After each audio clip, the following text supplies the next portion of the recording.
bros? How's it going? We're playing some, what is this? Wednesday Brawl. Yeah, that's what we're doing. Some Wednesday Brawl on the MTG Arena client. And we're gonna try to pwn some noobs with GRUMGULLY, the generous. And oh, is he generous with the 7 dwarves? Because we're playing a 7 dwarves deck. Yeah, that's right. And we're going to, yeah, it's basically, well, you'll see. The deck is, it works better than you would expect. So I'll explain the concept because it looks a little weird. It's got a bunch of green mana critters, right? And once upon a time, because it's not banned in this format. So all the green guys are for mana. They don't do damage. And we have the 7 dwarves who we want to play as often as we can, especially with GRUMGULLY out. And Rimrock Knight's in here because he's a dwarf, and I had to put other dwarves in here. Of course, we got the Torbrands in here too. So then we get to the 1-drops, few 1-drops. We get to the 2-drops, and it's Domri's Ambush. I'm just playing around with Gallia. Of course, this is a singleton format. We got Bone Crusher, we got Chandra, we got some card draw with the first Ironin games, however you say that. We got some more card draw with Chandra Fire Artisan. We got some card advantage, kill yourself type card with aggro and kill yourself with the other opponent. You know, kill them with your own creature. And we got Torbrand and all-star of the deck, Ocam Adversary. I guess he does do damage, but this card is really good. This card is better than most people realize. It only costs 2, usually, and it draws you a buttload of cards every game you play it. It's such a pain in the neck for your opponents to deal with. Questing Beast, of course, is awesome. We got God Eternal in there. A little more card draw or just a game ender.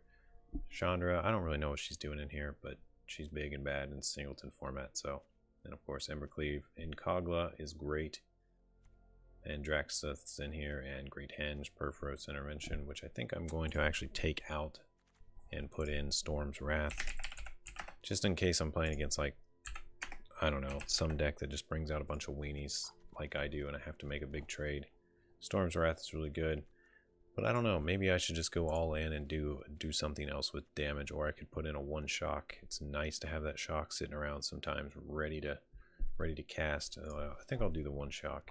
And also, I'm going to switch up the lands a little bit. I'm going to put in 1 castle, Embereth, and for the forest, I'm going to put in 1. So yeah, a little on-the-fly deck tech, and there's a lot more that could be done with this deck. There's a lot of theory crafting. So I don't know, maybe I should do a thing where with these brawls I look at people's deck lists somewhere that they submit. I would be down for that. Where is it? What am I? Okay, I'm in the wrong mode. Go back. Switch to Wednesday Brawl. There we go. Jeez. Just talking and clicking at the same time. My brain only works as a single core. I can't do 2 things. Okay. Yeah, well, here we go. First match. He's playing Winota. Oh no. This might be really hard to beat, but we'll see what we can do. I am an aggro deck. I do try to kill people pretty quickly. Sometimes that works to my advantage, in that I can pull off a lot more wins. Veil of Summer is going to be useless against this guy. Crap. This will actually be the first game where Veil of Summer has been useless, and I played, I don't know, 5 or 6. I played like 3 matches, I think. Okay, looks like we can get a pretty quick either Bone Crusher or 7 dwarf. But no, we're gonna pass here. I'm gonna Bone Crush his something here. Forbidden Friendship. Okay, so once he casts Winota, it's gonna be on like Donkey Kong. He's gonna have so many little critters, and I'm glad I did this because I can instead stomp the dinosaur. That's me. Thank you, client.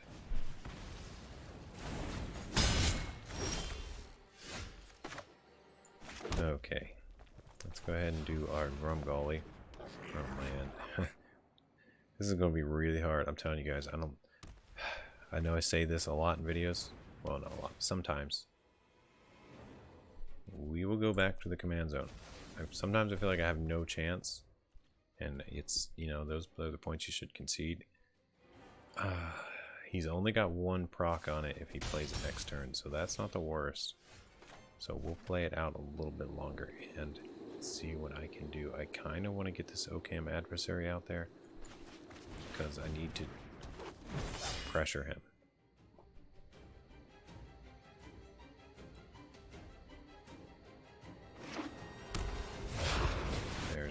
Winota. He's going to get 1 proc off of it. So let's see what he gets. Hopefully it's nothing too devastating. Oh, he got nothing. So maybe he's playing a deck that doesn't have that many humans? I don't know. Of course we're going to swing with the adversary. We want our card.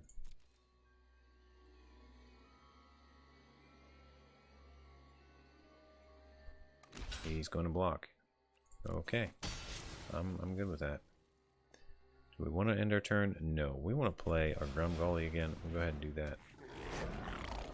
It's got no way to proc Winota that I know of, so that's not the worst. Okay, there's a 3 procs on it. So Winota with elementals is good. It's 3 procs. He's bound to get something. There's Actos. There's someone. There's someone else. Oh, jeez. Yeah. No, this is over. Wow. Okay, let's hope we don't go up against Winota. Winota's a little broken. Can she just go ahead and be pre-banned? That would be great. Thanks, Wizards of the Coast. I know you got to do this all the time with your sets, but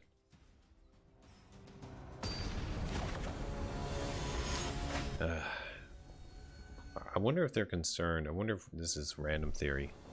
I wonder if Wizards of the Coast is concerned if they don't print broken cards that the set will flop, like Ice Age and Homelands. And the answer is probably yeah, I can see it. So I get it. I get it why they keep printing OP cards. Do we need that land? Not really. Scoot it to the bottom there.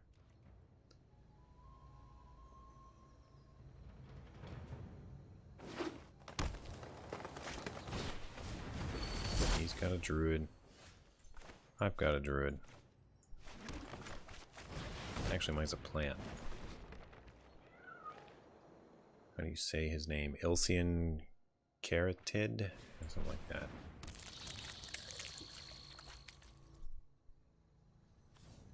Oh, good old Nessie. Okay, well, he's really putting on the pressure here. Let's see, what do we do? I think we just play our GRUMGULLY here. Kind of feels bad, because it leaves me with 1 mana open where I could drop 2 dwarves, but I drop 2 dwarves next turn and they'll be even bigger. So I guess this is the play, and we just hold. Hope for the best. He's gonna play, there's the Questing Beast. So he's just mono green, he's just gonna aggro and try to beat me down. It's gonna be yet another hard one to win. I think I'm not good against other aggro decks. I'm more good against control decks. Well, not, you know, I could block this with GRUMGULLY. No, okay. I was gonna say I can just buff him, but he's kind of really important. Oh, okay. This Incubation Druid gets a counter right away. That's really good. And we can drop this Ironian Games. We'll get our little 1/1 soldier and no attacks. So if we can just hold out a little longer, maybe we can get enough BS going that he can't stop it. But also, he's getting a lot of mana too. He's hit 6 mana here, so he could drop a big scary guy. It's a Rabid Bite. Okay, he hit GRUMGULLY. That's good. If he hit my Incubation Druid, I'd be real sad.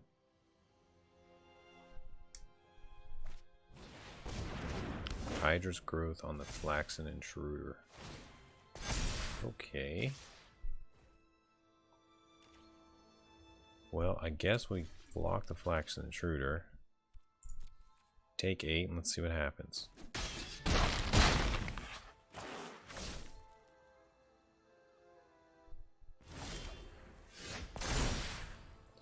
We'll put a counter on, I guess on her. Or 3 of them, yeah. Okay, so we could play Kogla and bite something. I think we're going to play Kogla and bite that Flaxen Intruder before it gets too large. Yeah, that's the play here. And I do have a human that I could sacrifice.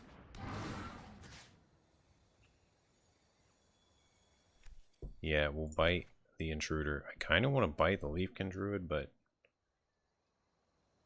nah.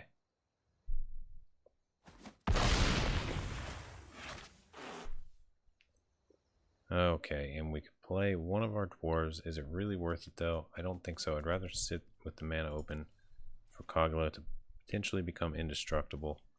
So we're not even going to attack. We'll just end our turn.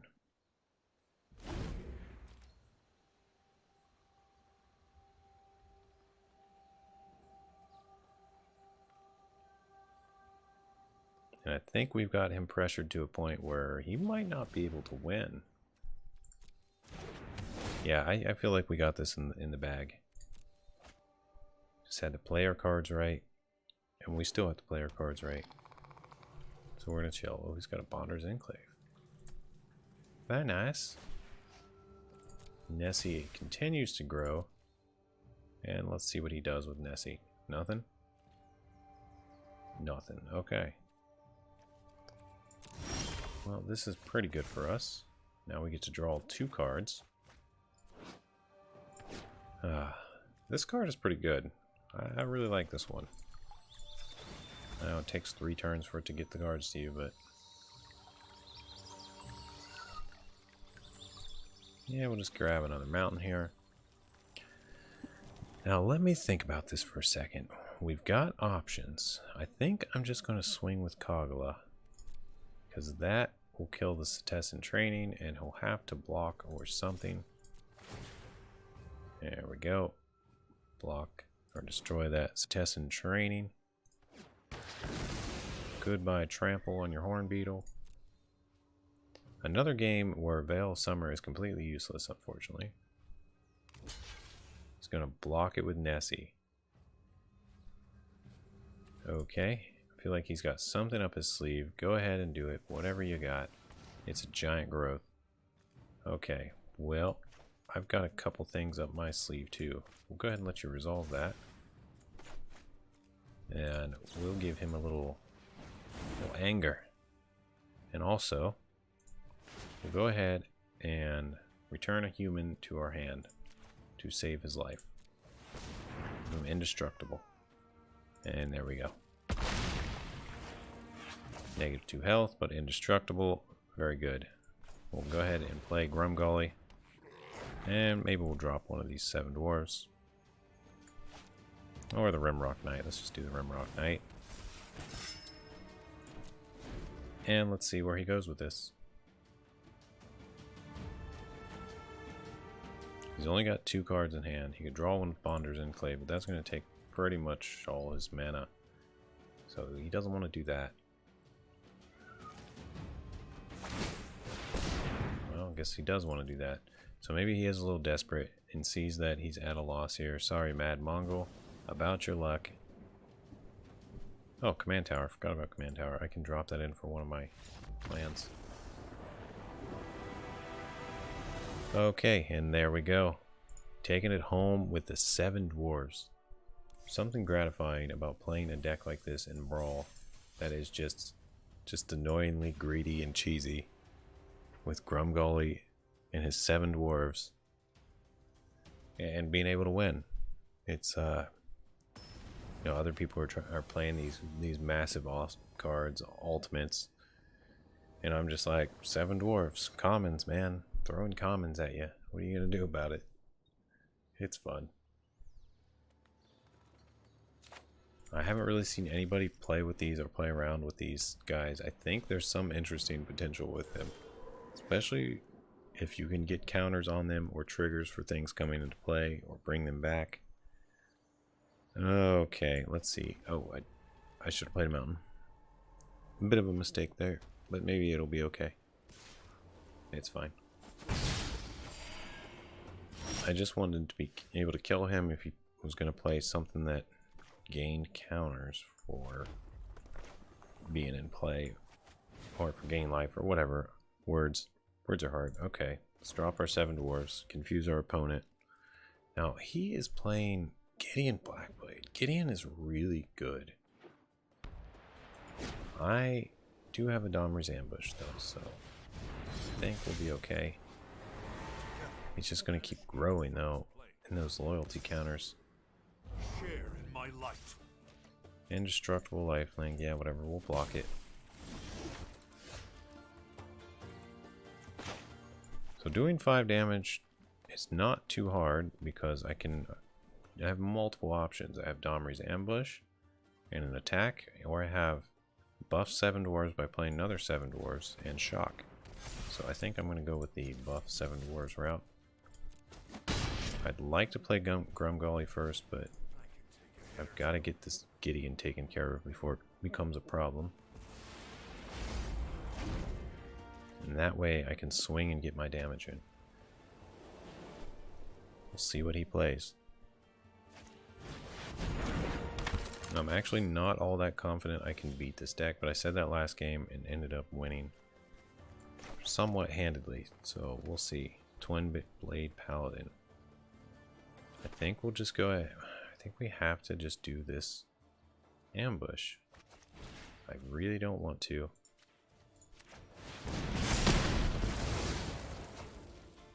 But it is a necessity. I'm not going to play the goose, I don't think. He's actually... what? Okay, he must have some sort of wipe, so I'm definitely not playing anything. Because he was sitting on 27 life and he blocked a 4/4. That is suspicious. Incredibly suspicious. And then he played a Gideon's Company? What world are we living on? I don't understand what this guy's doing.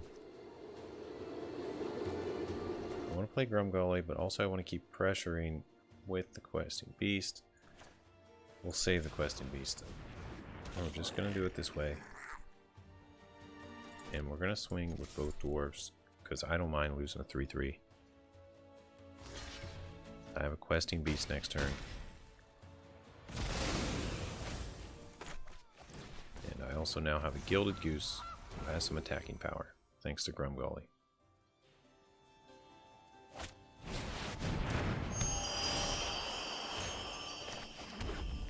Okay, so we'll go ahead and drop this Questing Beast. And we're going to do a full send here. I think it's going to be close to a GG. He's down to 5. He played a Nyx Lotus, so he's clearly just trolling at this point. Because it doesn't tap for anything, of course. But I could see how it could be very good in his deck. He's destroying all non-giants. Well played, sir. That is going to save you. So he drew just the card he needed. Just in time. That's kind of worrisome. We will go ahead and drop GRUMGULLY again here.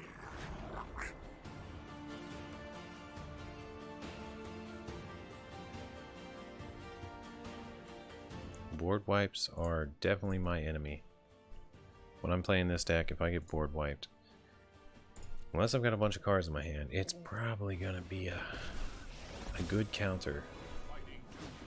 And he creates a token. Okay. That is very interesting. I did not expect that. So we have a few good options here. I think we are going to do this though. I think this is our best option. It's not my favorite one, but it's probably our best one. My favorite one would be the one that drew us cards, but there's none that draw us cards. The Ocam adversary does not have haste.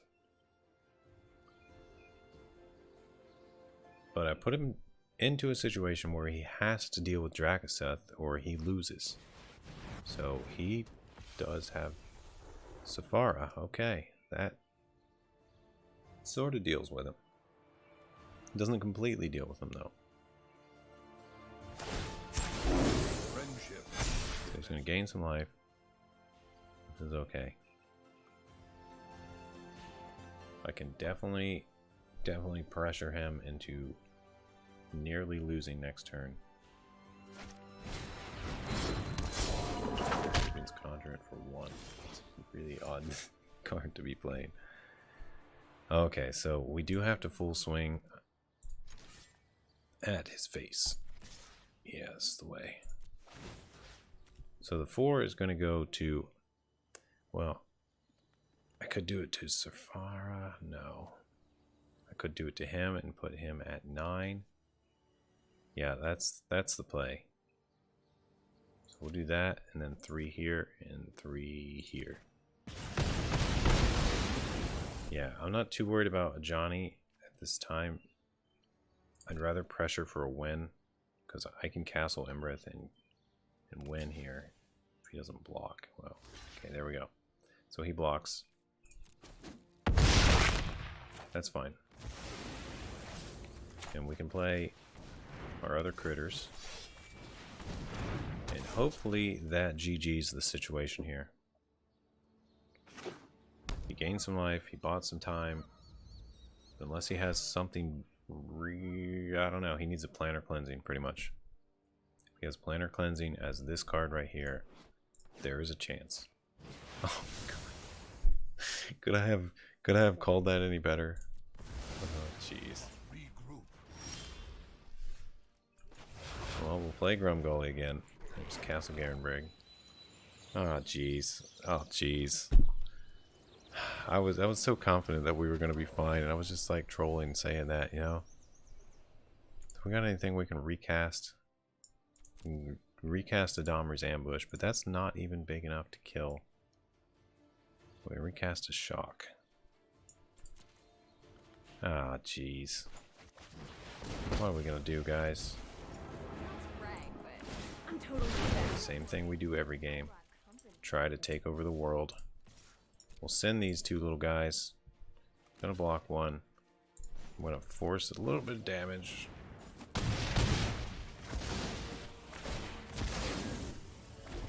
And now what? This thing's got Vigilance.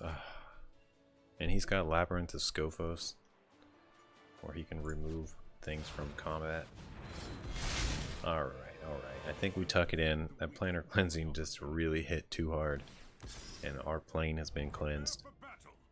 Thank you for watching this video. If you'd like to see more content from MTG, Ownage, and me, myself, and I, please consider liking and subscribing. We're going to go out on a loss. It's a sad day, but geez, I couldn't have called that Planner Cleansing any better. That was like a win. That was like winning the lottery, you know? But in a bad way. The reverse lottery. Like stepping on a landmine. But anyway, still winning the lottery. It's still lucky. Just not the kind of... let's open this pack. Maybe we'll get better luck. But I did win one of those games. Oh, it was a Goth Triumph. Very nice. Thank you very much. It does show you that GRUMGULLY and his dwarfs does have some potential as a deck. I didn't really see the greatest games there, but I did play a few before this, and some of them were pretty cool. You can see how the dwarves are a very nice, usually a 4-4 or sometimes a 5-5 for just 2 mana. It's pretty cool. It's pretty interesting. I don't know. I might play around with this more. Let me know what you guys think. See you in the next video. Stay safe and stay stocked on TP.